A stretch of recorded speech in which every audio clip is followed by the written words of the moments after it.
Hey everybody, my name is Ashlyn Carter. Welcome back to my channel. So some of you know this and many of you don't. My background is in event planning. I started off out of school doing corporate event planning, a lot of just nitty-gritty details and logistics, and I decided I needed something more fulfilling to all my creative ideas. A girlfriend of mine started her own wedding planning business called Carter & Cook many years ago, about 10 years ago. It was just so awesome. But the best part about wedding planning was the design aspect. It was just taking and working with our brides and couples and just making the ideas and inspiration just explode into real life. But I think that is why I just absolutely love, it gives me so much life to host and entertain and have people come inside my home and to plan parties in our space here.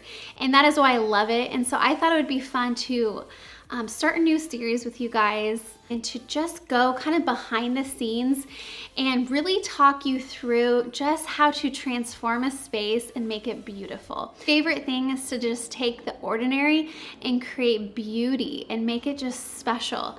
And so I wanted to talk you through this first theme tonight is a garden dinner party. And so I'm bringing you along this journey and I hope that you enjoy it. I also hope that it inspires you as you continue to think through ways to host and engage with people and community in your own life.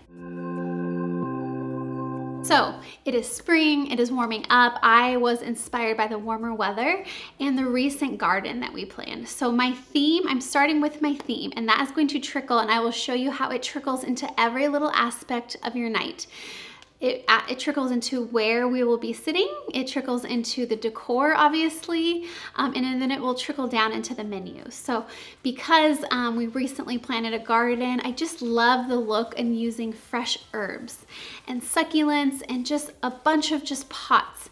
And then the other day I was cutting up grapefruit and I was just marveling in the fact that the color of grapefruit is so beautiful. It's kind of that orangey, red, salmony color. It's so unique.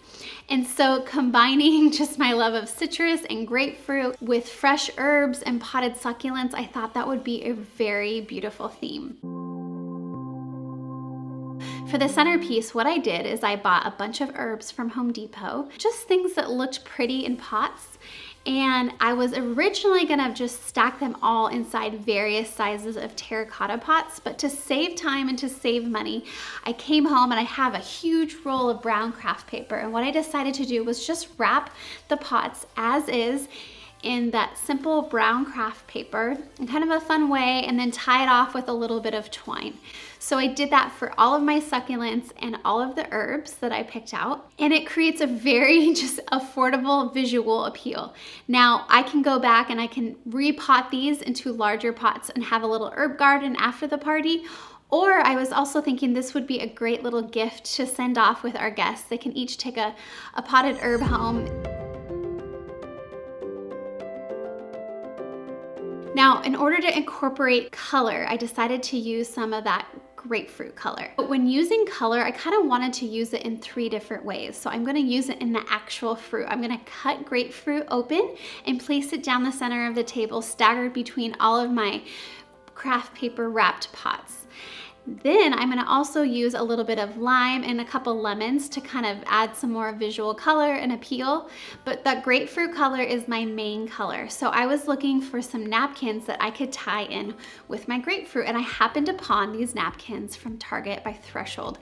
I love the little fringe on it. I love them. They are subtle. They're not too bright and bold, but they kind of go with the muted garden party feel. Next, I needed some new outdoor pillows. We're sitting outside. It's been beautiful out here in San Diego. I wanted to sit underneath the twinkle lights and sit at our farmhouse table that Travis built us. So I needed some new updated outdoor pillows for the spring summer season upon us. And I thought, well, I need some new ones, so I might as well go with my grapefruit theme, salmon theme.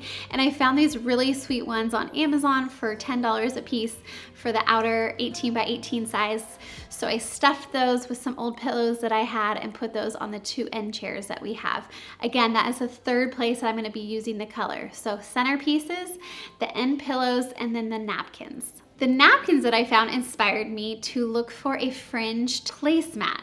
So I found these natural ones from Target. I will link to all the resources below. And I love the fringe detail, and I love just the natural element, the kind of burlappy look just really goes with a garden theme. It's just a subtle little touch that pulls the whole look and feel of the table together. As far as the place settings go, I'm just using my plain white china. It is my go-to standard. And then I thought it would be fun. I have been wanting for years and years and years to get some gold flatware, and I found this beautiful gold flatware from Target, Threshold. Again, it was $2 a piece for a fork, spoon, and knife. So $6 a place setting. Gold tones kind of just pull in just a little bit more of an earthy look and feel. And because it is outside, I'm just using casual glassware and whatever I had on hand for what works. One more element I always like to have at a place setting, whether it be just a fun little touch on the napkins or a little tag, a sprig of a flower on the plate, something that makes it stand out. And so I thought it would be fun to get seed packets. So I picked these up at Home Depot. I originally was looking for a little bit more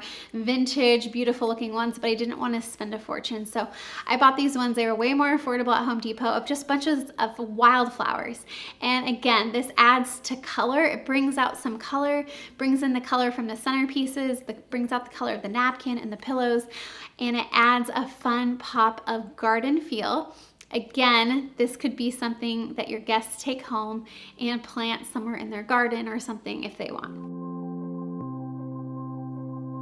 So for the menu, I'm keeping it really casual. Through all of my cookbooks, I recently just saw the Magnolia cookbook by Joanna Gaines, and I flipped through and I just saw some really good rich salads. Some of my other favorite cookbooks are Gwyneth Paltrow's cookbook, as well as the Sprouted Kitchen Bowl and Spoon. Inside the Magnolia cookbook, I found just a really good, beautiful flatbread I thought would be fun to go with a meal.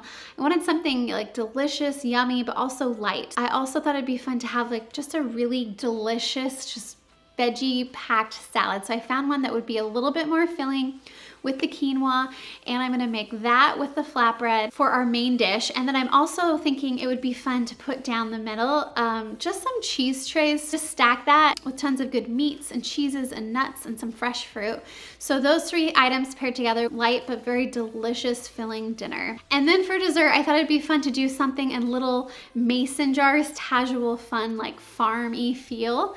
So with inside the mason jars, I thought it'd be fun to do sort of like a lemon panna cotta to kind of bring in the citrus. I can make those ahead of time and then serve them when I'm ready. The ambiance and table is not complete unless it is flooded with candlelight. So I picked up these really simple votive holders from IKEA. They're tiny, they're small, they're delicate, they're just simple elegance. And then I just dropped some tea lights inside of them.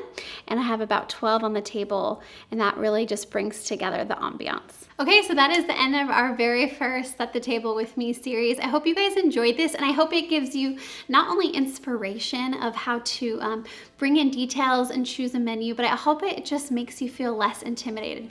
The more I post these type of videos, I keep hearing that a lot of you enjoy doing that and desire to do that, but just feel intimidated by it. And so my goal in this series is that not only do I bring inspiration to you, but I can break it down on a practical level and just give you the motivation and the excitement to try it for yourself. At the end of the day, the heart of inviting others into your home is to bless them, is to give them a space to be encouraged and heard and feel a sense of belonging. And that's what I think is so beautiful about entertaining and hosting dinners, loving and inviting your community in and just blessing them and being blessed by their presence. If you enjoyed it, I'd love to hear from you. If you want to hear more and dive deeper into this type of series, I'd love to know that. And in the meantime, I hope you guys have a great week. Take care. Bye.